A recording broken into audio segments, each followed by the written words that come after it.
तो इसमें सभी को आप लोगों को बता दूं, जय श्री राम। और श्री राम जी के प्रभु के दर्शन जो करने पवन सिंह पहुंच रहे हैं। पवन सिंह है जो काफ़ी ज़्यादा इमोशन है श्री राम जी के दर्शन करते हैं। और जैसे इस श्री राम जी के प्रोग्राम में जो है पहुंच रहे हैं पवन सिंह अयोध्या। अगर आप लोग भी पवन सिंह के फ़ैन है, अगर अयोध्या जाना चाहते हैं तो बहुत ही अच्छा सुनहरा मौका है पवन सिंह के साथ अयोध्या नगरी का दर्शन करने के लिए। और गाइस एक साथ पहुँचिए। और मैं गाइस आप लोगों को बता दूँ कि पवन सिंह जल्दी ही पहुँचने वाले हैं अयोध्या। अगर आप लोग डेट पूछना चाहेंगे तो कमेंट में आप लोग जिसको भी डेट चाहिए कि कब जा रहे हैं तो आप हमें कमेंट में जरूर बता दें। हम आपको बता देंगे कि पवन सिंह किस तारीख को पहुंच रहे हैं अयोध्या। और गाइस मैं बता दूं, पवन सिंह की जोड़ी काफ़ी अच्छी लग रही है।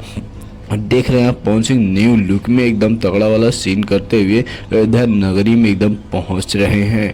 और गाइस मैं बता दूं, अभी तक हमारे चैनल को सब्सक्राइब नहीं किए हैं तो आप हमारे चैनल को सब्सक्राइब कर लें। अगर आप श्री राम के बहुत बड़े फ़ैन हैं, श्री राम जी के अगर आप प्रभु मानते हैं तो हमारे चैनल को जरूर सब्सक्राइब कर लें। और मैं इसी के साथ बता दूं आप सभी को कि पवन सिंह जो है श्री राम पर जो है एक न्यू गाना शूट कर रहे हैं। जैसे कि काला ओढ़नी सॉन्ग के बाद जो है ये और अक्षय सिंह मिलकर श्री राम प्रभु जी पे एक नया गाना शूट हो रहा है। वो भी रिलीज होगा भोजपुरी, एकदम भोजपुरी स्टाइल में और काफ़ी धमाकेदार होने वाला है। तो चलिए इसी के साथ मिलते हैं अगली वीडियो में। तब तक के लिए thank you for watching. Bye bye, take.